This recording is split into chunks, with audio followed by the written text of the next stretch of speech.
പെൺമക്കളുടെ ജീവിതത്തിൽ ദുരന്തം സംഭവിക്കുന്നുണ്ടെങ്കിൽ അതിന് അമ്മമാർക്ക് വലിയ പങ്കുണ്ട്. സ്വന്തം സ്വാർത്ഥ താല്പര്യത്തിന് കാമുകനെ വീട്ടിൽ വിളിച്ചു വരുത്തുന്ന യുവതികളും രണ്ടാം വിവാഹം കഴിക്കുന്നവരും നിങ്ങളുടെ മക്കളെക്കുറിച്ച് ചിന്തിക്കാറുണ്ടോ? കൊല്ലം കടയ്ക്കലിൽ 9ാം ക്ലാസ്സുകാരി പ്രസവിച്ചതോടെയാണ് അവൾ 2 വർഷത്തോളം നേരിട്ട ലൈംഗിക പീഡനത്തെക്കുറിച്ച് പുറം ലോകം അറിഞ്ഞത്. കേസിൽ അമ്മയുടെ കാമുകനായ യുവാവിനെ പോലീസ് അറസ്റ്റ് ചെയ്തു. അമ്മയുടെ അറിവോടെയാണോ അയാൾ പെൺകുട്ടിയെ പീഡിപ്പിച്ചത്? ഇക്കാര്യത്തെക്കുറിച്ച് പോലീസ് പരിശോധിക്കണം. ഇതോടൊപ്പം കാസർകോട്ടെ 20കാരിയുടെ മരണവും കൊല്ലത്തെയും കണ്ണൂരിലെയും യുവാക്കളുടെ കൊലപാതകവും ഉൾപ്പെടെ വിശദമായി പരിശോധിക്കുകയാണ് പോലീസ് പട്രോൾ. സ്വാഗതം.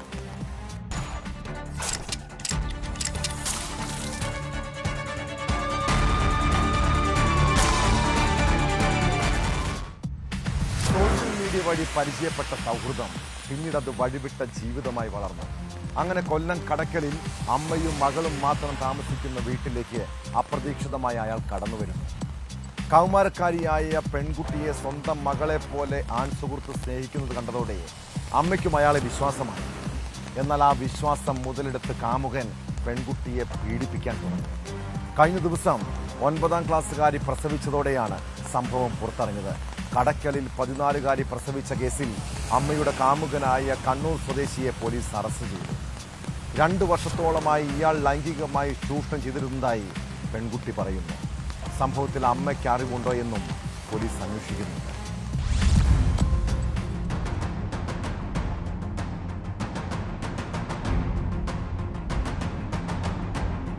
കണ്ണൂർ സ്വദേശിയും വാഗമണിലെ ഹോട്ടലിൽ ജീവനക്കാരനുമായ ആളെയാണ് പോലീസ് പിടിച്ചത്. 9ാം ക്ലാസ്സുകാരിയെ പീഡിപ്പിച്ച് ഗർഭിണിയാക്കിയതാണ് കേസ്.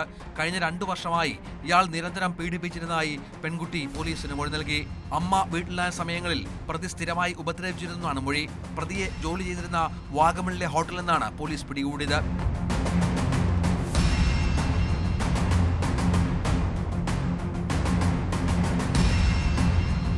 പുറത്ത് പറയരുതെന്ന് ഭീഷണിപ്പെടുത്തിയായിരുന്നു പീഡനം. കഴിഞ്ഞ ദിവസം കുട്ടിക്ക് കടുത്ത വയറുവേദന അനുഭവപ്പെട്ടതിനെ തുടർന്നാണ് ആശുപത്രിയിൽ ചികിത്സ തേടിയത്. ഇവിടെ നടത്തിയ പരിശോധനയിലാണ് ഗർഭിണിയാണെന്ന കാര്യം അറിഞ്ഞതും തുടർന്ന് പെൺകുഞ്ഞിന് ജന്മം നൽകിയതും.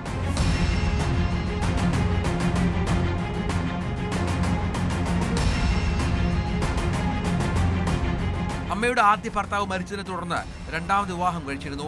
ആ ബന്ധത്തിലാണ് ഈ പെൺകുട്ടി ജനിക്കുന്നത്. 2ാം ഭർത്താവ് മരിച്ചതോടെ 2 വർഷമായി പ്രതിക്കൊപ്പമാണ് പെൺകുട്ടിയും മാതാവും താമസിച്ചിരുന്നത്. ഹോം നേഴ്സായി ജോലി ചെയ്ത് വരികയായിരുന്നു പെൺകുട്ടിയുടെ അമ്മ. ഈ അവസരം മുതലെടുത്തായിരുന്നു പ്രതി കുട്ടിയെ പീഡനത്തിന് ഇരയാക്കിയിരുന്നത്. കടയ്ക്കൽ പോലീസ് കോടതിയിൽ ഹാജരാക്കിയ പ്രതിയെ റിമാൻഡ് ചെയ്തു.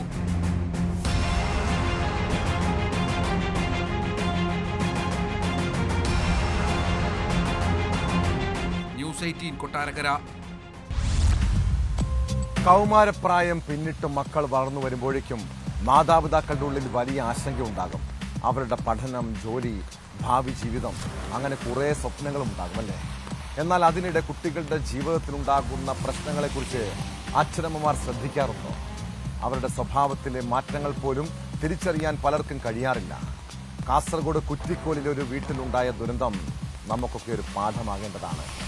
നഴ്സിംഗ് വിദ്യാർത്ഥിനിയായ മകളുടെ നിലവിളി ശബ്ദം കേട്ടാണ് വീട്ടുകാർ രാവിലെ ഉറക്കമുണർന്നത്. മുറിയിൽ നോക്കിയപ്പോൾ മകൾ മഹിമ തൂങ്ങി നിൽക്കുന്നു. പെൺകുട്ടിയുടൻ ആശുപത്രിയിലേക്ക് കൊണ്ടുപോകും വഴി വീണ്ടും ദുരന്തം. വാഹനം അപകടത്തിൽപ്പെട്ട് മഹിമയുടെ മരണം സംഭവിച്ചു. പെൺകുട്ടിയുടെ അമ്മയ്ക്കും സഹോദരനും സാരമായ പരിക്കുകളുണ്ട്.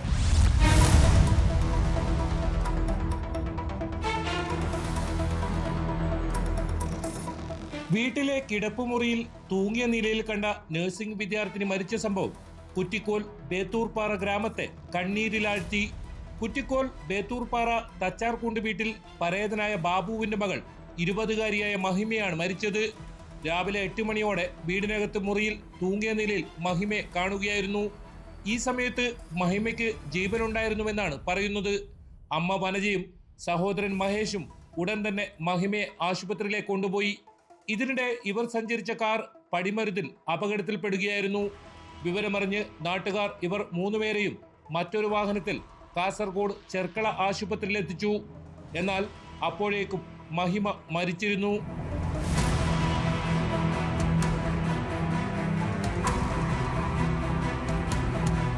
രാവിലെ 6 മണിക്ക് ശേഷമാകാം മഹിമ തൂങ്ങിയതെന്നാണ് അനുമാനിക്കുന്നത്. എന്നാൽ ആത്മഹത്യ ചെയ്യുവാനുള്ള കാരണം വ്യക്തമായിട്ടില്ല. തൂങ്ങിയതിന്റെയാണോ കാർ അപകടത്തിൽപ്പെട്ടാണോ മരണം സംഭവിച്ചെന്ന കാര്യത്തിൽ സ്ഥിരീകരണം ഉണ്ടായിട്ടില്ല. പോസ്റ്റ്മോർട്ടത്തിൽ മാത്രമേ ഇക്കാര്യം വ്യക്തമാകുകയുള്ളൂ. ആശുപത്രിയിലേക്ക് കൊണ്ടുപോകുമ്പോൾ ജീവനുണ്ടായിരുന്നുവെന്നാണ് അമ്മയും സഹോദരനും വ്യക്തമാക്കിയത്. കാസർഗോഡ് നുള്ളിപ്പാടിയിൽ നഴ്സിംഗ് വിദ്യാർത്ഥിനിയായിരുന്നു മഹിമ.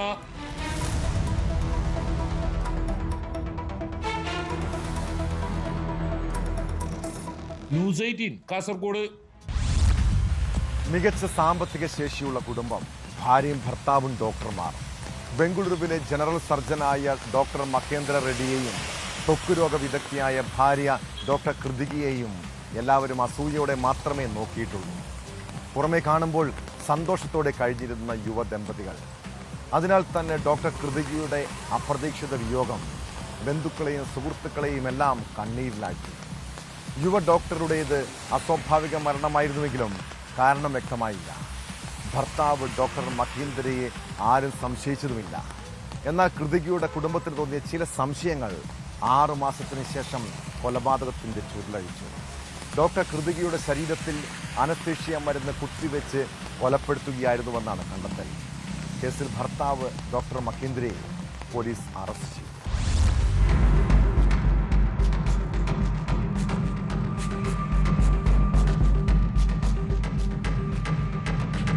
ബംഗളൂരുവിലെ ത്വക്രോഗ വിദഗ്ധയായ ഡോക്ടർ കൃതിക റെഡ്ഡിയെ കഴിഞ്ഞ ഏപ്രിലിലാണ് മരിച്ച നിലയിൽ കണ്ടെത്തിയത്. സ്വാഭാവിക മരണം എന്നായിരുന്നു പ്രാഥമിക നിഗമനം. എന്നാൽ വനിതാ ഡോക്ടറുടെ കുടുംബം പരാതിയുമായി രംഗത്തെത്തിയതോടെയാണ് പോലീസ് കേസെടുത്ത് അന്വേഷണം ആരംഭിച്ചത്. പോസ്റ്റ്മോർട്ടം റിപ്പോർട്ടിൽ മരണത്തെ സംബന്ധിച്ച് വ്യക്തതയില്ലാത്തതിനാൽ അന്വേഷണ സംഘം ശാസ്ത്രീയമായ പരിശോധനകളിലേക്ക് കടന്നു. അപ്പോഴാണ് ഭർത്താവിലേക്ക് സംശയങ്ങൾ നീങ്ങിയത്. ഡോക്ടർ കൃതികയുടെ ശരീരത്തിൽ അനസ്തെറ്റിക് മരുന്ന് കുത്തിവെച്ച് കൊലപ്പെടുത്തിയതായിരിക്കാം എന്ന് കണ്ടെത്തി. ഭർത്താവും ജനറൽ സർജനുമായ ഡോക്ടർ മഹേന്ദ്ര റെഡ്ഡി അയാളുടെ വൈദ്യശാസ്ത്ര പരിജ്ഞാനം ഉപയോഗിച്ച് വീട്ടിൽ വെച്ച് IV വഴി മരുന്ന് നൽകി മരണം ഉറപ്പാക്കുകയായിരുന്നു. ശാസ്ത്രീയ പരിശോധനാ ഫലം പുറത്തുവന്നതിനു പിന്നാലെ പോലീസ് കസ്റ്റഡിയിലെടുത്ത് ചോദ്യം ചെയ്തതോടെ ഡോക്ടർ മഹേന്ദ്ര റെഡ്ഡി കുറ്റം സമ്മതിച്ചു.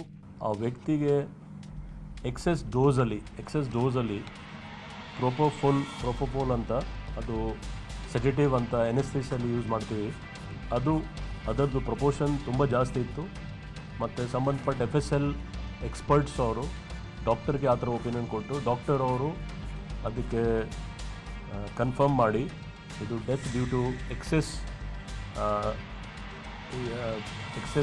ಇಂಜೆಕ್ಷನ್ ಆಫ್ ಸೆಡೇಟಿವ್ ಆಗಿದೆ ಅಂತ ಆಧಾರದ ಮೇಲೆ കേസ് UDR ಇಂದ മർഡർ കേസിಗೆ ടേൺ ആಗಿದೆ.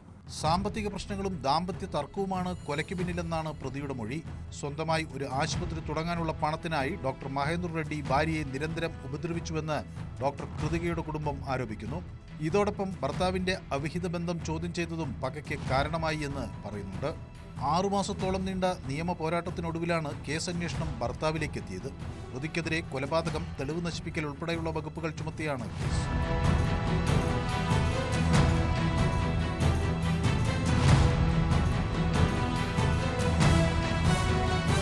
ന്യൂസ് 18 ബംഗളൂരു.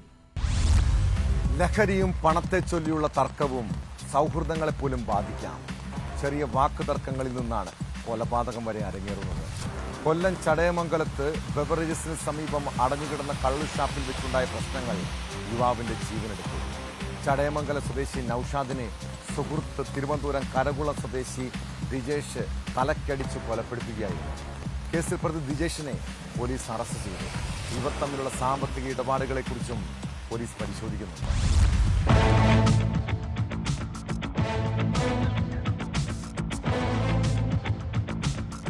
ചടയമംഗലം ബീവറേജസിന് സമീപത്തുള്ള അടഞ്ഞുകിടന്ന കള്ളുഷാപ്പിലാണ് കൊലപാതകം നടന്നത്. നൌഷാദിന്റെ ഒപ്പം മദ്യപിച്ച തിരുവനന്തപുരം കരകുളം സ്വദേശി ദിജേഷാണ് കൊലപ്പെടുത്തിയത്. ഇരുവരും ഷാപ്പിലിരുന്ന് മദ്യപിച്ച ശേഷം പണം നഷ്ടമായി എന്ന് പറഞ്ഞ് തമ്മിൽ തർക്കമുണ്ടായി. നിലത്തു വീണ നൌഷാദിനെ തലയിൽ സിമന്റ് കട്ട കൊണ്ടടിച്ചാണ് കൊന്നത്. അറ്റകുറ്റപ്പണികൾക്കായി ഷാപ്പുടമ എത്തിയപ്പോഴാണ് വിവരം പുറത്തറിഞ്ഞത്.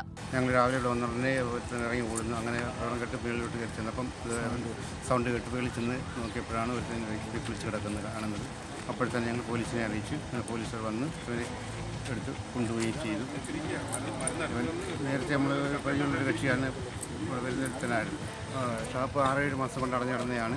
ഇങ്ങനെ ലൈസൻസ് പുതുക്കി ഇന്ന് ഞങ്ങൾ ഷാപ്പ് നോക്കാൻ വന്നപ്പോഴാണ് ഈ സംഭവം കാണുന്നത്. നൌഷാദിനെ ആശുപത്രിയിൽ എത്തിച്ചപ്പോഴേക്കും മരണം സംഭവിച്ചിരുന്നു. സംഭവ സ്ഥലത്തു നിന്ന് ഓടി രക്ഷപ്പെട്ട ദിജേഷിനെ ചടയമംഗലം പോലീസ് പിടികൂടി. നൌഷാദിന്റെ മൃതദേഹം പാരിപ്പള്ളി മെഡിക്കൽ കോളേജ് ആശുപത്രി മോർച്ചറിയിലേക്ക് മാറ്റി.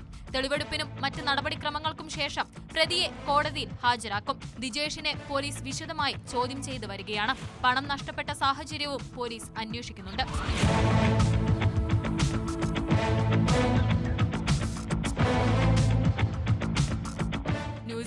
കൊട്ടാരക്കര.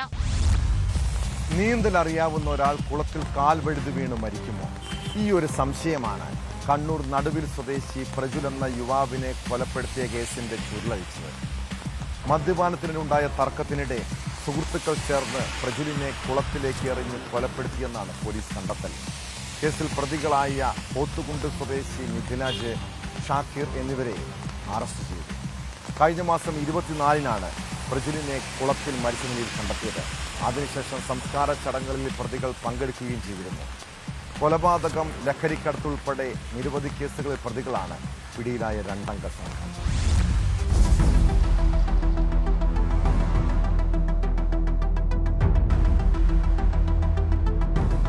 നടുവിൽ എരോഡിയിലെ കുളത്തിൽ പ്രജുലിന്റെ മൃതദേഹം കണ്ടെത്തിയതിന് പിന്നാലെ പോലീസ് നടത്തിയ അന്വേഷണത്തിലാണ് മരണം കൊലപാതകമാണെന്ന് സ്ഥിരീകരിച്ചത്. കുളക്കരയിൽ കണ്ടെത്തിയ ഭക്ഷണാവശിഷ്ടങ്ങളാണ് വഴിത്തിരിവായത്.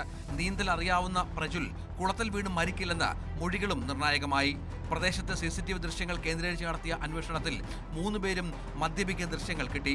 ഇതിനോടൊപ്പം മൃതദേഹം കണ്ടെത്തിയ കുളത്തിന്റെ മേഖലയിൽ പ്രതികളുടെ മൊബൈൽ സാന്നിധ്യവും സ്ഥിരീകരിക്കപ്പെട്ടതോടെയാണ് അറസ്റ്റിന് വഴിയൊരുങ്ങിയത്. കുളക്കരയിലെ മദ്യപാനത്തിനൊടുവിൽ മൂവരും തമ്മിൽ തർക്കമുണ്ടായി. ഇതിനൊടുവിൽ മിഥിൽ രാജും ഷാക്കിറും ചേർന്ന് പ്രജുലിനെ എടുത്ത് കുളത്തിലെറിയുകയായിരുന്നുവെന്ന് പോലീസ് പറഞ്ഞു. പ്രജുലിന്റെ സംസ്കാര ചടങ്ങിൽ പ്രതികൾ സജീവമായി പങ്കെടുത്തിരുന്നു.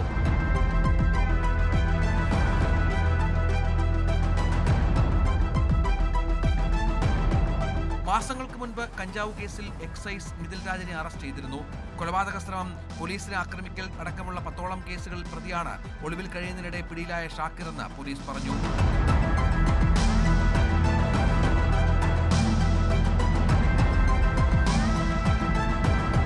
ന്യൂസ് 18 കണ്ണൂർ. കണ്ണുപൊട്ടിയുടെ മകളെന്ന് വിളിച്ചുള്ള ആക്ഷേപം, സ്ത്രീധനം ആവശ്യപ്പെട്ടുള്ള മർദ്ദനം. ആലപ്പുഴ കലവൂരിലെ രേഷ്മയുടെ സങ്കടം കേൾക്കാനാകെ ഉണ്ടായിരുന്നത് കാഴ്ച വൈകല്യമുള്ള മാതാപിതാക്കളാണ്. എന്നാൽ ജീവിതത്തിൽ കുറേ ദുരന്തങ്ങൾ നേരിട്ടിട്ടുള്ള അച്ഛനെയും അമ്മയെയും വേദനിപ്പിക്കേണ്ടെന്ന് കരുതി അവളെല്ലാം ഉള്ളിലൊതുക്കി. പക്ഷെ നിരന്തരമായ ഭർത്തൃ പീഡനം ആ യുവതിയെ മാനസികമായി തളർത്തി. ഒടുവിൽ അവൾ ജീവനൊടുക്കുകയും ചെയ്തു. ആലപ്പുഴയിൽ 27-കാരി ആത്മഹത്യ ചെയ്ത സംഭവത്തിൽ ഭർത്താവ് ഡിബിനെതിരെ ഗുരുതരമായ ആരോപണങ്ങളാണ് കുടുംബം ഉന്നയിക്കുന്നത്. പോലീസ് കേസെടുത്തതോടെ ഭർത്താവ് ഡിബിനും കുടുംബവും ഒളിവിലാണ്. രേഷ്മയുടെ 3 വയസ്സുകാരിയായ മകളെയും അവർ തട്ടിയെടുത്തതായി വീട്ടുകാർ ആരോപിക്കുന്നു.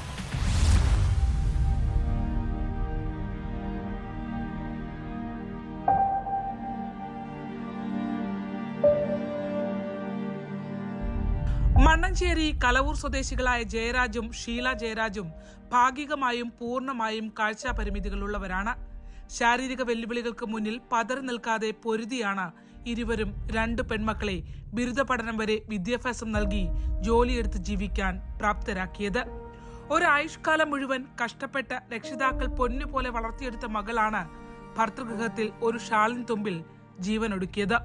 ഭർത്താവ് ടിബിനിൽ നിന്നും ഭർത്തൃമാതാവ് ബിന്ദുവിൽ നിന്നും കണ്ണുപൊട്ടിയുടെ മകളെന്ന് വിളിച്ച രേഷ്മ നിരന്തരം അപമാനം നേരിടേണ്ടി വന്നുവെന്ന് ഈ മാതാപിതാക്കൾ കണ്ണീരോടെ പറയുന്നു. അവര് അമ്മയൊക്കെ അച്ഛനൊക്കെ കണ്ണുപൊട്ടി എന്നല്ലാണ്ട് വിളിക്കില്ലായിരുന്നു. കണ്ണുപൊട്ടിയുടെ മകളെന്നാ വിളിക്കണത് അവളെ. അപ്പൊ അവള് പറഞ്ഞു അത് ദൈവം തന്നതല്ലേ. അവള് പറഞ്ഞു അവര് വീട്ടിലേക്ക് അവള് ഫോൺ നമ്മളെ വിളിക്കുകയാണെന്നുണ്ടെങ്കിൽ അവരാരെങ്കിലും വരികയാണെങ്കിൽ അമ്മ പിന്നെ വിളിക്കാന്നും പറഞ്ഞ കട്ട് ചെയ്യും. ആദ്യം അമ്മയുടെ അന്ധത പറഞ്ഞായിരുന്നു അപമാനിക്കലെങ്കിൽ പിന്നീട് അത് സ്വർണത്തിന്റെ പേരിലായി. രക്ഷകർത്താക്കളുടെ മുന്നിൽ വെച്ച് ഡിബിൻ രേഷ്മയെ മുഖത്തടിച്ചിരുന്നു. ഗാർഹിക പീഡനമടക്കമുള്ള വകുപ്പുകൾ ചുമത്തി നോർത്ത് പോലീസ് എടുത്ത കേസിൽ ഡിബിന്റെ പിതാവ് ദിലീപ് കുമാറും പ്രതിയാണ്. ആത്മഹത്യ ചെയ്തുവെന്ന് പറയപ്പെടുന്ന ദിവസത്തിന്റെ തലേദിവസം രാത്രി രേഷ്മയെ ഡിബിൻ മർദ്ദിച്ചതായി അന്വേഷണത്തിൽ ബോധ്യപ്പെട്ടെന്ന് പിതാവ് പറയുന്നു. 3 വയസ്സുകാരിയായ ചെറുമകൾ ഇക്കാര്യം പറഞ്ഞപ്പോൾ കുട്ടിയെ ഉൾപ്പെടെയായി ടിബിനും കുടുംബവും തത്തമ്പള്ളി കറുകയിലുള്ള വീട്ടിൽ നിന്ന് കടന്നു കളഞ്ഞു. ഞാൻ അവനോട് ചോദിച്ചു, മോൻ പേടിച്ചാ? ഞാൻ പേടിച്ചില്ല, പക്ഷെ ദക്ഷ കരഞ്ഞു, ദക്ഷയ്ക്ക് പേടിയായി പോയി എന്ന് പറഞ്ഞു. ദക്ഷ ഇളയ കുട്ടി അവൾക്ക് പേടിയായി പോയി എന്ന് പറഞ്ഞു. പക്ഷെ അവൻ പിന്നെ അവിടെ നിന്നില്ല. പിറ്റേ ദിവസം അവൻ പറഞ്ഞു എനിക്ക് വീട്ടിൽ പോകണം, ഷീലാമ്മയുടെ അടുത്ത് പോകണം എന്ന് പറഞ്ഞു എൻ്റെ അടുത്തേക്ക് പോരുകയായിരുന്നു. ഇനിയും നോർത്ത് പോലീസ് അറസ്റ്റ് രേഖപ്പെടുത്തുന്നത് വൈകരുതെന്ന അപേക്ഷയാണ് പാവപ്പെട്ട ഈ രക്ഷകർത്താക്കൾക്കുള്ളത്. ഞങ്ങളെപ്പോലുള്ള ദാരിദ്ര്യതയ്ക്കും താഴെയുള്ള പെൻഷൻ ആശ്രയിച്ച് കഴിയുന്നവരാണ് ഞങ്ങൾ. അങ്ങനെയുള്ള ഞങ്ങൾക്ക് ആ പിള്ളേരെ അത്രയും രീതിയിൽ അയക്കുമ്പോൾ അങ്ങനെയുള്ളൊരവസ്ഥ ഒരു രക്ഷകർത്താക്കൾക്കും അങ്ങനെ ഉണ്ടാവരുത്. ഏതായാലും സംഭവിക്കാനുള്ളത് സംഭവിച്ചു, ഞങ്ങൾക്ക് പോകാനുള്ള ഞങ്ങളുടെ മോൾ പോയി. ആ ഒരവസ്ഥ തീർച്ചയായിട്ടും നമ്മളിവിടെ ഭരിക്കുന്നു. പ്രധാനപ്പെട്ട നമ്മുടെ മുഖ്യമന്ത്രി ആയാലും നീതിപീഠമായാലും പോലീസുകാരായാലും സത്യസന്ധമായി അന്വേഷിച്ച് ഞങ്ങൾക്ക് നീതി ഉറപ്പാക്കണമെന്ന് മാത്രമാണ് എനിക്ക് അവസാനമായിട്ട് പറയാനുള്ളത്. കാഴ്ച പരിമിതിയുള്ള ഷീലയും ജയരാജും വളരെ കഷ്ടപ്പെട്ടാണ് 2 പെൺമക്കളെ വളർത്തിയത്. അതിലൊരാളെയാണ് ഈ കുടുംബത്തിനിപ്പോൾ നഷ്ടമായിരിക്കുന്നത്. ഗാർഹിക പീഡനം നടന്നിട്ടുണ്ട് എന്നുള്ളത് പോലീസിന്റെ എഫ്ഐആറിലടക്കം രേഖപ്പെടുത്തിയിട്ടുമുണ്ട്. പ്രതികൾക്കെതിരെ കർശന നടപടി ഇനിയെങ്കിലും പോലീസ് സ്വീകരിക്കേണ്ടതായുണ്ട്. ആലപ്പുഴയിൽ നിന്നും ശരണ്യ സ്നേഹജൻ, ന്യൂസ് 18. ഏറ്റുമാനൂരിലെ ജൈനമ്മയ്ക്കും ചേർത്തലയിലെ ബിന്ദു പത്മനാഭനും ശേഷം ഐഷയെയും സെബാസ്റ്റ്യൻ കൊലപ്പെടുത്തിയതാണെന്ന് തെളിഞ്ഞിരിക്കുന്നു. ഐഷ തിരോധാന കേസ് കൊലപാതക കേസാക്കി മാറ്റി പോലീസ് കോടതിയിൽ റിപ്പോർട്ട് നൽകി. സെബാസ്റ്റ്യനെതിരെ കൊലപാതക കുറ്റം ചുമത്തിയാണ് ചേർത്തല മജിസ്ട്രേറ്റ് കോടതി 1 റിപ്പോർട്ട് സമർപ്പിച്ചിരിക്കുന്നത്. ഐഷ കൊല്ലപ്പെട്ട വിവരം ന്യൂസ് 18-ലൂടെയാണ് പുറംലോകം അറിഞ്ഞത്. പള്ളിപ്പുറത്തെ തിരോധാനങ്ങളിൽ ഇനി 2 കേസുകൾ കൂടി പോലീസിന് തെളിവുകൾ കണ്ടെത്തണം.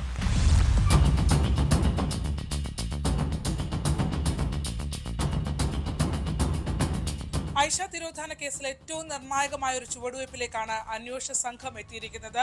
ഐഷയുടേത് കൊലപാതകമാണെന്ന സ്ഥിരീകരണത്തിലേക്ക് അവർ എത്തുന്നു എന്നുള്ളതാണ്. ആലപ്പുഴ ചേർത്തല മജിസ്ട്രേറ്റ് കോടതി 1 മുമ്പാകെ ചേർത്തല CI നൈസാദ് അന്വേഷണ ഉദ്യോഗസ്ഥനായ അദ്ദേഹം ഈ കേസിൽ കൊലപാതക കുറ്റം ചുമത്തിക്കൊണ്ടുള്ള റിപ്പോർട്ട് നൽകി കഴിഞ്ഞിരിക്കുന്നു. കൊലപാതകമടക്കമുള്ള വകുപ്പുകൾ ചുമത്തി സെബാസ്റ്റ്യനെ പ്രതി ചേർത്തുകൊണ്ടുള്ള റിപ്പോർട്ടാണ് നൽകിയിരിക്കുന്നത്. 2012 ഐഷയെ കാണാതാകുന്ന സമയത്ത് ഐഷ കേസ് ഒരു തിരോധാന കേസായാണ് രജിസ്റ്റർ ചെയ്തത്. പിന്നീട് അത് തിരോധാന കേസായി രജിസ്റ്റർ ചെയ്യുകയും അൺഡിക്റ്റഡ് എന്ന് എഴുതി തള്ളുകയും ചെയ്ത കേസാണ്. ന്യൂസ് 18 കൊണ്ടുവന്ന പല നിർണായക വിവരങ്ങളാണ് ഈ കേസിനകത്ത് പിന്നീട് ഐഷ തിരോധാന കേസിനെ സെബാസ്റ്റ്യനുമായി ബന്ധപ്പെടുത്തിയുള്ള അന്വേഷണത്തിലേക്ക് പോലീസിനെ എത്തിച്ചത്.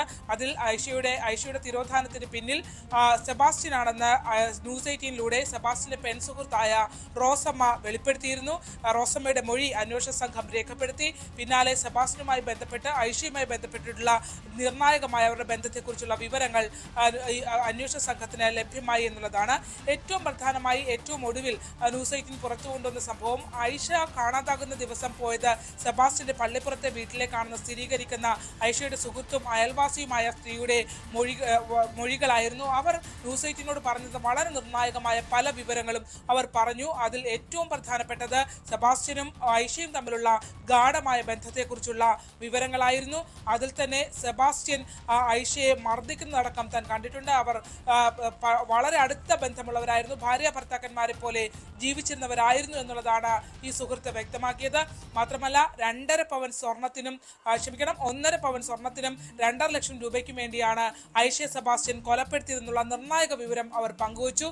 മാത്രമല്ല ഐഷയെ കാണാതാകുന്ന 2012 മെയ് 12-ാം തീയതി അതിന്റെ തലേ ദിവസം വെള്ളിയാഴ്ച ഐഷ തന്റെ സ്വത്ത്, അതായത് തന്റെ പേരിൽ ഭൂമി വാങ്ങിയത് രജിസ്ട്രേഷൻ നടത്തുന്നതിന് ആവശ്യപ്പെട്ട പണം, ഐഷയുടെ കയ്യിലുണ്ടായിരുന്ന പണം സെബാസ്റ്റ്യന്റെ കൈവശമായിരുന്നു.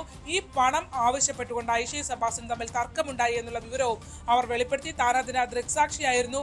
മാത്രമല്ല അന്നത്തെ ദിവസം സെബാസ്റ്റ്യൻ ഐഷയുടെ മുഖത്ത് അടിക്കുകയും ചെയ്തു. പണം ചോദിച്ച ഐഷയുടെ മുഖത്ത് സെബാസ്റ്റ്യൻ അടിച്ചു. ഇവർ തമ്മിലുള്ള വഴക്കിന് താൻ ദൃക്സാക്ഷിയാണ് എന്നുള്ള ഏറ്റവും നിർണായകമായ വിവരം പുറത്തു കൊണ്ടുവന്നിരുന്നു.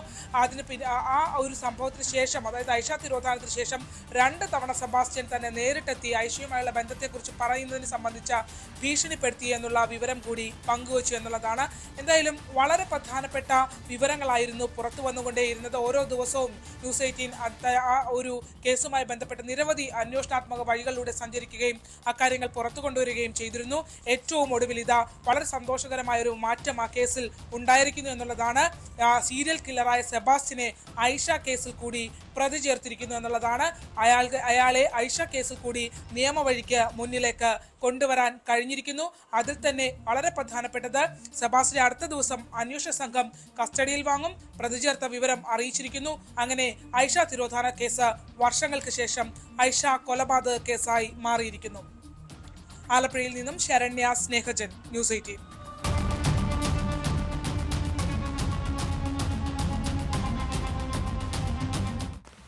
മലപ്പുറം മഞ്ചേരിയിൽ ഇരുനില കെട്ടിടത്തിന്റെ ടെറസിൽ മനുഷ്യാസ്ഥികൂടം. മഞ്ചേരി ചരണിയിലെ പ്ലൈവുഡ് റോഡിൽ സ്ഥിതി ചെയ്യുന്ന ഇരുനില കെട്ടിടത്തിന്റെ ഓപ്പൺ ടെറസിലാണ് ചൊവ്വാഴ്ച രാത്രി മനുഷ്യാസ്ഥികൂടം കണ്ടെത്തിയത്. പല ഭാഗങ്ങളായി കിടക്കുന്ന അസ്ഥികൂടത്തിന് മാസങ്ങളുടെ പഴക്കമുണ്ട്. ഫോറൻസിക് പരിശോധനയ്ക്ക് ശേഷമേ കൂടുതൽ വിവരങ്ങൾ ലഭിക്കൂവെന്നാണ് പോലീസ് പറയുന്നത്.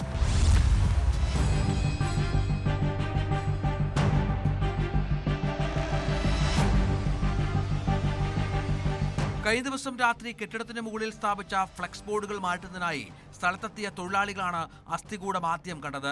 പല ഭാഗങ്ങളായി കിടക്കുന്ന അസ്ഥികൂടത്തിന് മാസങ്ങളുടെ പഴക്കമുള്ളതായി പ്രാഥമിക അന്വേഷണത്തിനിടെ പോലീസ് കണ്ടെത്തി. ടെറസിന് മുകളിൽ പഴയ സാധനങ്ങൾ കൂമ്പാരമായി വലിച്ചെറിഞ്ഞ നിലയിലാണ്. ഇതിനിടെയാണ് അസ്ഥികൂടത്തിന്റെ ഭാഗങ്ങൾ കിടക്കുന്നത്.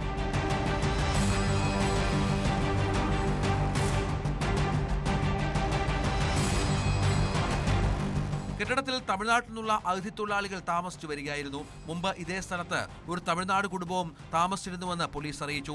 ഈ കുടുംബത്തെക്കുറിച്ചും അന്വേഷണം തുടരുകയാണ്. സ്ഥലത്തെത്തിയ ഫോറൻസിക് വിദഗ്ധർ അസ്ഥികൂടം പ്രാഥമിക പരിശോധന നടത്തി. 3 മാസത്തോളം പഴക്കമുണ്ടെന്നാണ് പ്രാഥമിക നിഗമനം. സ്ത്രീയുടെയാണോ പുരുഷന്റെയാണോ എന്നതെല്ലാം വിശദമായ ശാസ്ത്രീയ പരിശോധനകൾക്ക് ശേഷമേ വ്യക്തമാവുകയുള്ളൂ.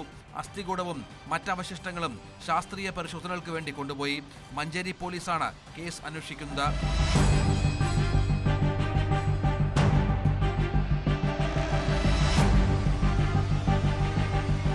ന്യൂസ് 18 മലപ്പുറം. പൊതുസ്ഥലത്ത് പെപ്പർ സ്പ്രേ ഉപയോഗിക്കുന്നത് നിയമപരമായി കുറ്റകരമാണ്. എന്നാൽ ഇതേക്കുറിച്ച് അറിവില്ലാതെ സ്കൂൾ വിദ്യാർത്ഥികൾ പോലും ഇത് കൈവശം വയ്ക്കാറുണ്ട്. തിരുവനന്തപുരം പുന്നമൂട് സർക്കാർ സ്കൂളിൽ ക്ലാസ് മുറിക്കകത്ത് വിദ്യാർത്ഥി പെപ്പർ സ്പ്രേ പ്രയോഗിച്ചു. ഇതേ തുടർന്ന് അധ്യാപകർക്കും +2 വിദ്യാർത്ഥികൾക്കും ദേഹാസ്വാസ്ഥ്യമുണ്ടായി. അധ്യാപിക ഉൾപ്പെടെ 12 പേർ ആശുപത്രിയിൽ ചികിത്സ തേടി. സ്പ്രേ തനിക്ക് കളഞ്ഞു കിട്ടിയതാണെന്നാണ് കുട്ടിയുടെ മൊഴി. എന്നാൽ സംഭവത്തിൽ വിശദമായ അന്വേഷണം നടത്തുകയാണ് പോലീസ്.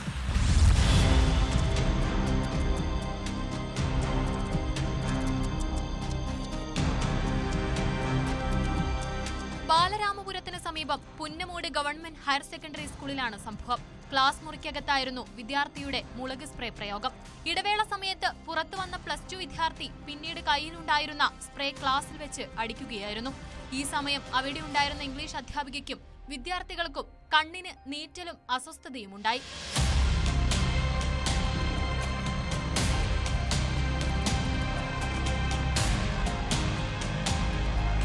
അധ്യാപിക ഉൾപ്പെടെ 12 പേരാണ് ആശുപത്രിയിൽ ചികിത്സ തേടിയത്. ഇവരെ ജനറൽ ആശുപത്രിയിലും കൂടുതൽ അസ്വസ്ഥതയുള്ളവരെ തിരുവനന്തപുരം മെഡിക്കൽ കോളേജ് ആശുപത്രിയിലും പ്രവേശിപ്പിച്ചു. ക്ലാസ് മുറിയിൽ ഫാൻ കറങ്ങിക്കൊണ്ടിരിക്കവേ സ്പ്രേ പ്രയോഗിച്ചതാണ് കൂടുതൽ പേരെ ബാധിക്കാൻ കാരണം. സ്പ്രേ തനിക്ക് കളഞ്ഞു കിട്ടിയതാണ് എന്നാണ് കുട്ടിയുടെ മൊഴി. സംഭവം അറിഞ്ഞ് നേമം പോലീസ് സ്ഥലത്ത് എത്തിയിരുന്നു. എങ്ങനെയാണ് കുട്ടിയുടെ കയ്യിൽ മുളക് സ്പ്രേ എത്തിയത് എന്നുൾപ്പെടെയുള്ള കാര്യങ്ങൾ അന്വേഷിക്കുമെന്ന് പോലീസ് അറിയിച്ചു.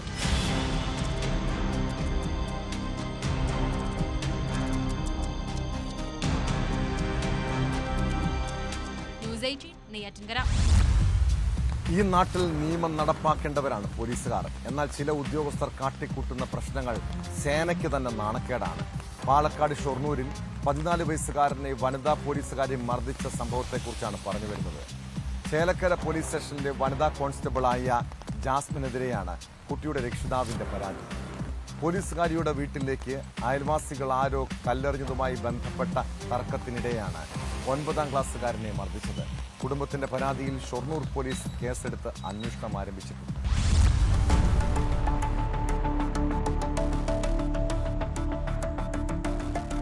ഷൊർണൂർ പോസ്റ്റ് ഓഫീസിന് സമീപമുള്ള വാടക ക്വാർട്ടേഴ്സിൽ താമസിക്കുന്ന 14-കാരനാണ് കഴിഞ്ഞ ഞായറാഴ്ച വൈകിട്ട് മർദ്ദനമേറ്റത്. ഈ കുട്ടിയും കുടുംബവും താമസിക്കുന്ന ക്വാർട്ടേഴ്സിന് സമീപത്തായാണ് പോലീസ് ഉദ്യോഗസ്ഥനായ ജാസ്മിനും വാടകയ്ക്ക് താമസിക്കുന്നത്. രാത്രികാലങ്ങളിൽ ഇവർ താമസിക്കുന്ന ക്വാർട്ടേഴ്സുകളിലേക്ക് ആരോ കല്ലെറിയുന്നത് പതിവാണ്.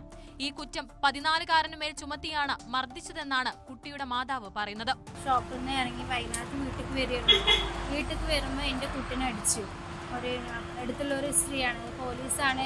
പിന്നെ ഇവിടുന്ന് വരുന്നതാണ്, ചേലക്കരയിൽ നിന്നാണ് പറഞ്ഞത്. പക്ഷെ യൂണിഫോമിനല്ല വന്നിട്ടുള്ളത്. ഞങ്ങൾ വീടിൻ്റെ അടുത്ത് അയൽവാസിനെയാണ് വന്നിട്ട് എൻ്റെ കുട്ടി ഞങ്ങൾ വീട്ടിലിരിക്കുമ്പോൾ ഫസ്റ്റ് ഇങ്ങനെ അടിച്ചു. അപ്പം ഞാൻ പറഞ്ഞു, എന്തിനാ എൻ്റെ കുട്ടീനെ അടിക്കുന്നത്, എന്താ കാരണത്തിനാണ് എൻ്റെ കുട്ടീനെ അടിക്കുന്നത് ഞാൻ ചോദിച്ചപ്പോൾ പറഞ്ഞു, ഇവ പറഞ്ഞിട്ട് അപ്പം ഈ പോടിയെന്ന് പറഞ്ഞിട്ട് ഇന്നെ തള്ളി വിട്ടു, പിന്നെ അടിച്ച് ഇൻ്റെ ഉമ്മാനെയും ഉന്തി വിട്ടു. ചെവിക്കടിയേറ്റ കുട്ടിയെ ആദ്യം ഒറ്റപ്പാലത്തെ സ്വകാര്യ ആശുപത്രിയിലും പിന്നീട് താലൂക്ക് ആശുപത്രിയിലും പ്രവേശിപ്പിച്ചു. കുട്ടിയുടെ പരുക്ക് ഗുരുതരമല്ല. മറ്റാരോ കല്ലെറിഞ്ഞത് താനാണ് ചെയ്തതെന്ന് പറഞ്ഞ് ഒരു കാരണവുമില്ലാതെയാണ് അയൽവാസിയായ പോലീസുകാരി തന്നെ മർദ്ദിച്ചതെന്ന് കുട്ടിയും പറയുന്നു. അതേസമയം കല്ലെറിഞ്ഞതുമായി ബന്ധപ്പെട്ട തർക്കത്തിനിടെ ആളുകൾക്കിടയിൽ വെച്ച് പരസ്യമായി തെറി വിളിച്ചതുകൊണ്ടാണ് കുട്ടിയെ കൈകൊണ്ട് അടിച്ചതെന്നാണ് പോലീസ് ഉദ്യോഗസ്ഥയുടെ പ്രതികരണം.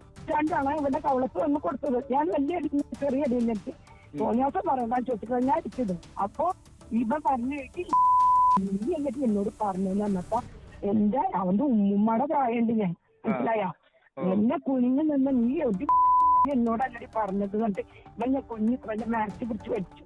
വലിച്ചപ്പോഴാണ് ഞാൻ അവന്റെ കവളത്ത് ഒരെണ്ണം കൊടുത്തു. സംഭവത്തിൽ ഷൊർണൂർ പോലീസ് കേസെടുത്ത് അന്വേഷണം ആരംഭിച്ചിട്ടുണ്ട്.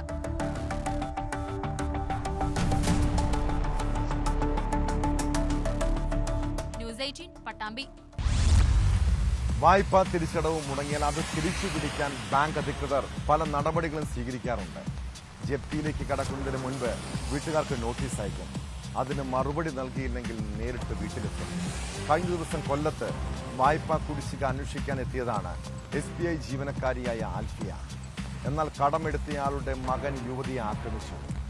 ഇളമ്പള്ളൂർ സ്വദേശിനി ആൽഫിയെ മർദ്ദിച്ച കേസിൽ പ്രതി സന്ദീപ് ലാലിനെ കൊട്ടിയം പോലീസ് അറസ്റ്റ് ചെയ്തു. അക്രമ ദൃശ്യങ്ങൾ പോലീസിന് ലഭിച്ചിട്ടുണ്ട്.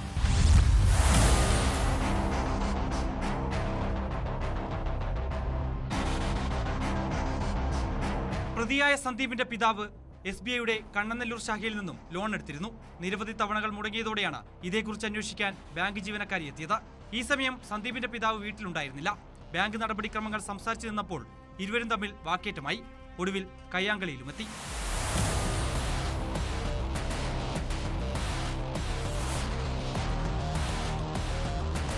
ഒടുവിൽ ഓട്ടോയിൽ രക്ഷപ്പെടാൻ ശ്രമിച്ച ജീവനക്കാരിയെ സന്ദീപ് ലാൽ തടഞ്ഞു. തുടർന്നായിരുന്നു ജീവനക്കാരിയെ മർദ്ദിച്ചത്.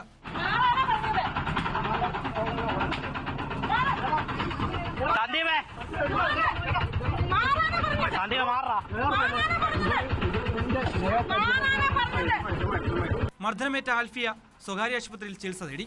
ആൽഫിയയുടെ പരാതിയിൽ Kottiyam inspector P Pradeep, SI Nithin Nalan എന്നിവർ അടങ്ങിയ സംഘമാണ് പ്രതിയെ പിടികൂടിയത്.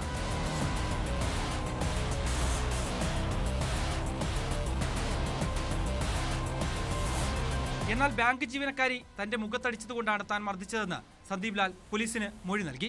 ദൃശ്യങ്ങൾ പരിശോധിച്ചപ്പോഴാണ് ജീവനക്കാരി അടിക്കുന്നതും വ്യക്തമായി കാണാം. സ്ത്രീത്വത്തെ അപമാനിച്ചതിനും ജോലി തടസ്സപ്പെടുത്തിയതിനുമുള്ള വകുപ്പുകൾ ചേർത്ത് സന്ദീപിനെ കോടതിയിൽ ഹാജരാക്കി റിമാൻഡ് ചെയ്തു.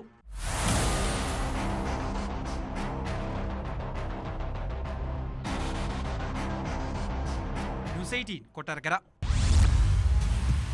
കൊട്ടേഷൻ ഇടപാടുകൾ, മോഷണം, പിടിച്ചുപറി, ലഹരി കച്ചവടം ഉൾപ്പെടെ നിരവധി കേസുകളിൽ പ്രതികളാണ് കുപ്രസിദ്ധ ഗുണ്ട പടയപ്പ ഫൈസലും കൂട്ടാളി ആഷിഖും. കഴിഞ്ഞ രാത്രി ഇരുവരും തൊടുപുഴയിൽ അസ്വാഭാവികമായ രീതിയിൽ നിൽക്കുന്നത് കണ്ടതോടെ പോലീസ് അവരെ ചോദ്യം ചെയ്തു. വിശദമായി പരിശോധിച്ചപ്പോൾ ഇവരുടെ കൈവശം MDMA. ഫൈസലിനെയും ആഷിഖിനെയും പൊക്കിയ പോലീസ് പ്രതികളെ കോടതിയിൽ ഹാജരാക്കി റിമാൻഡ് ചെയ്തു. MDMA വിൽപ്പനയ്ക്ക് പുറമെ ഇരുവരും കൊട്ടേഷൻ നീക്കങ്ങൾക്ക് എത്തിയതാണോ എന്നും പോലീസ് സംശയിക്കുന്നുണ്ട്.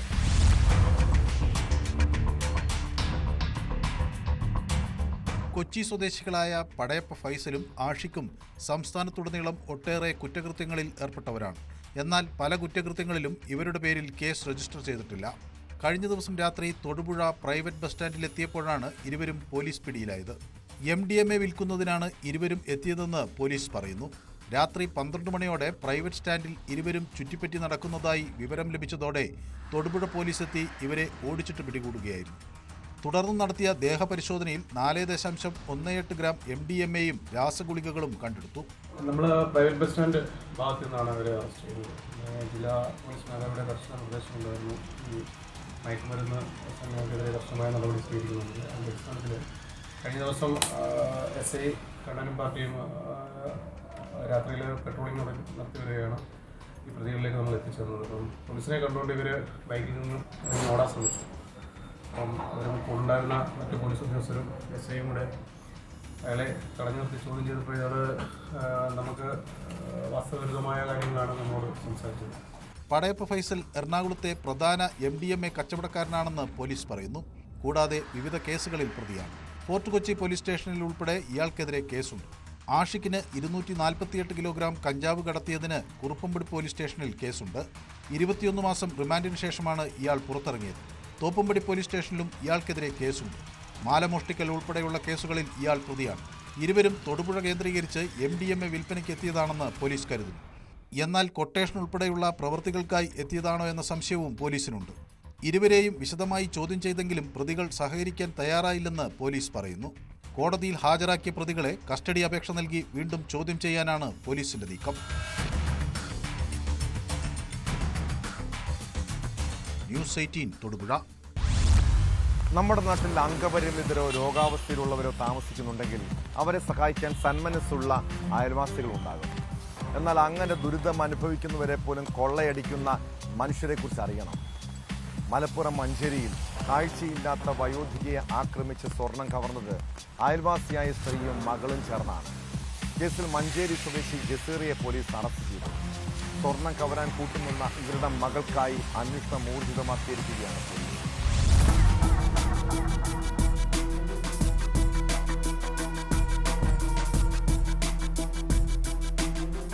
മഞ്ചേരി പുല്ലൂർ രാമംകുളത്ത് കിടപ്പുരോഗിയായ വൃദ്ധ ദമ്പതികൾ താമസിക്കുന്ന വീട്ടിൽ അതിക്രമിച്ചു കടന്ന് വൃദ്ധസ്ത്രീയെ ആക്രമിക്കുകയും സ്വർണം കവരുകയും ചെയ്തത് അയൽക്കാരായ ഉമ്മയും മകളുമാണെന്ന് തിരിച്ചറിഞ്ഞിരുന്നു.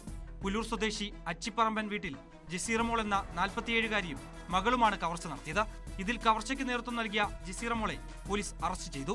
കവർച്ചയ്ക്ക് സഹായിച്ച് ഒളിവിൽ പോയ പ്രതിയുടെ മകളെ കണ്ടെത്തുന്നതിനായി പോലീസ് അന്വേഷണം ഊർജിതമാക്കി. ജസീറമോൾ വിൽപ്പന നടത്തിയ സ്വർണം മഞ്ചേരിയിലെ ജ്വല്ലറിയിൽ നിന്നും പോലീസ് കണ്ടെടുത്തു. കോടതിയിൽ ഹാജരാക്കിയ പ്രതിയെ റിമാൻഡ് ചെയ്തു.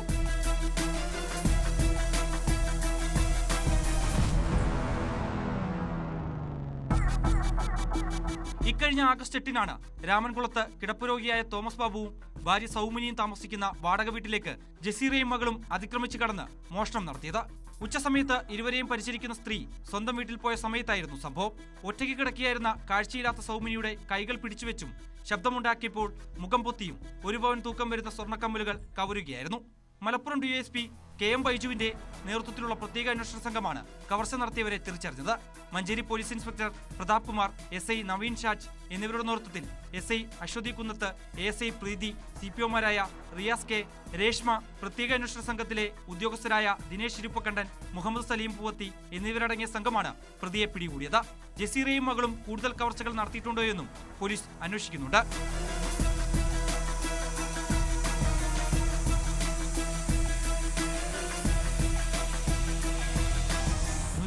തിരൂർ. കേരള പോലീസിന്റെ ചരിത്രത്തിലെ ഏറ്റവും വലിയ കഞ്ചാവ് വേട്ട. പാലക്കാട് അഗളി പുതൂർ പോലീസ് സ്റ്റേഷൻ പരിധിയിലാണ് കഞ്ചാവ് തോട്ടം കണ്ടെത്തിയത്. സത്യകല്ലു മലയുടെ താഴ്വാരത്ത് 60 സെന്റ് സ്ഥലത്ത് കൃഷി ചെയ്തിരുന്നത് 10,000-ഓളം കഞ്ചാവ് ചെടികളാണ്. 3 മാസം പ്രായമായ ചെടികൾ കണ്ടെത്തി പോലീസ് നശിപ്പിച്ചു. കഞ്ചാവ് കൃഷി ചെയ്യുന്നവരെയും വിൽപ്പന നടത്തുന്നവരെയും കുറിച്ച് അന്വേഷണം നടത്തുകയാണ്.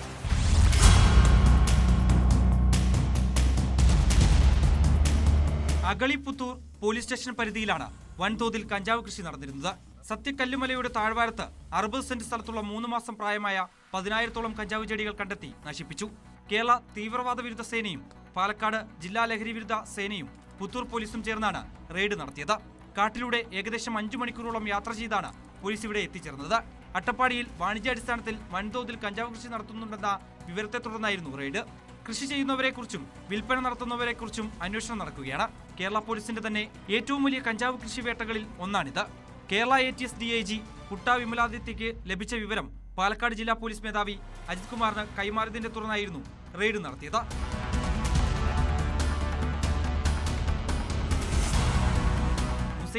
പാലക്കാട്. കുറ്റകൃത്യങ്ങളുടെ മറ്റു ചില വാർത്തകൾ ചുരുക്കത്തിൽ. തമിഴ്നാട്ടിൽ നിന്നും ഓട്ടം വിളിച്ച് വിഴിഞ്ഞത്തെത്തിച്ച മിനി ലോറി തട്ടിക്കൊണ്ടുപോയ സംഭവത്തിൽ രണ്ടുപേരെ പിടികൂടി. മാർത്താണ്ഡം സ്വദേശി രാജേഷ്, കാഞ്ഞിരംകോട് സ്വദേശി എഡ്വിൻ എന്നിവരെയാണ് അറസ്റ്റ് ചെയ്തത്. നെയ്യാറ്റിൻകര കുന്നത്തുകാലിൽ 2.5 കിലോ കഞ്ചാവുമായി യുവാവ് പിടിയിൽ. പേയാട് സ്വദേശി വിഷ്ണുവാണ് എക്സൈസ് സംഘത്തിന്റെ പിടിയിലായത്. 22 ഗ്രാം MDMA ശരീരത്തിൽ ഒളിപ്പിച്ചു കൊണ്ടുവന്ന യുവാവിനെ കൊട്ടാരക്കരയിൽ പോലീസ് പിടികൂടി. പിടിയിലായത് അഞ്ചൽ ചന്തമുക്ക് സ്വദേശി അഭയ്. പാലക്കാട് വാടകയ്ക്ക് താമസിക്കുന്ന ആലപ്പുഴ സ്വദേശിനി ശ്രീലതയെ ദേഹോപദ്രവം ഏൽപ്പിച്ച് സ്വർണവളയും മൊബൈൽ ഫോണും കവർന്ന കേസിൽ പ്രതികൾ പിടിയിൽ. പിടിയിലായത് ഒലവക്കോട് സ്വദേശികളായ അബ്ദുൾ റഹ്മാൻ, ഷാജൻ എന്നിവർ. പാലക്കാട് പുതുപ്പള്ളി തെരുവിൽ വീടിന്റെ മുൻപിൽ നിർത്തിയിട്ടിരുന്ന ഓട്ടോറിക്ഷ മോഷ്ടിച്ചയാൾ പിടിയിൽ.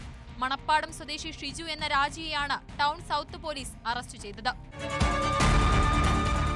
പട്ടാമ്പിയിൽ വീട്ടുമുറ്റത്ത് നിർത്തിയിട്ടിരുന്ന ഓട്ടോറിക്ഷ കത്തിക്കരിഞ്ഞ നിലയിൽ കണ്ടെത്തിയ സംഭവത്തിൽ അന്വേഷണം തുടങ്ങി. തൃത്താല മലമൽക്കാവ് സ്വദേശി സന്തോഷ് എടപ്പലത്തിന്റെ ഓട്ടോറിക്ഷയാണ് കത്തിനശിച്ചത്. കണ്ണൂരിൽ മണലൂറ്റ് സംഘത്തിൽ നിന്നും കൈക്കൂലി വാങ്ങിയ വളപട്ടണം സ്റ്റേഷനിലെ റിട്ടയർഡ് ASIക്കെതിരെ കേസെടുത്തു. കെ അനിഴനെതിരെയാണ് കണ്ണൂർ വിജിലൻസ് DYSP ബാബു പെരിങ്ങോത്ത് കേസെടുത്തത്. നവജാത ശിശുക്കളെ പോലും കൊലപ്പെടുത്തുകയും വിൽപ്പന നടത്തുകയും ചെയ്യുന്നവരുടെ നാടാണ്. നിരവധി കുഞ്ഞുങ്ങളുടെ ചോരയും കണ്ണീരും വീണിട്ടുള്ള മണ്ണ്. കാസർഗോഡ് പടന്നയിലെ ഒരു വീട്ടിൽ നിന്ന് കുഞ്ഞിന്റെ കരച്ചിൽ കേട്ട് നാട്ടുകാർ അന്വേഷിച്ചപ്പോഴാണ് ആ സത്യം മനസ്സിലായത്. ഒരു കുടുംബം കുട്ടിയെ നോക്കാൻ ഏൽപ്പിച്ചെന്നാണ് വീട്ടുകാർ പോലീസിനോടും നാട്ടുകാരോടും പറഞ്ഞത്. വിശദമായ അന്വേഷണത്തിൽ കുഞ്ഞിന്റെ യഥാർത്ഥ മാതാപിതാക്കളെ കണ്ടെത്തി. പിന്നീട് പോലീസ് സ്റ്റേഷനിൽ നടത്തിയ ചർച്ചയെ തുടർന്ന് മാതാപിതാക്കൾ തന്നെ കുഞ്ഞിനെ ഏറ്റെടുക്കാൻ സന്നദ്ധരായി. 26 ദിവസം പ്രായമായ പെൺകുഞ്ഞിനെ വിൽപ്പന നടത്തിയെന്നാണ് സംശയം. നൊന്തു പ്രസവിച്ച കുഞ്ഞിനെ സ്വന്തം അമ്മയ്ക്ക് എങ്ങനെ ഉപേക്ഷിക്കാനാകുമെന്ന ചോദ്യമാണ് ഇവിടെ ഉയരുന്നത്. ഇതോടെ പോലീസ് പൂർവ്വമാകുന്നു.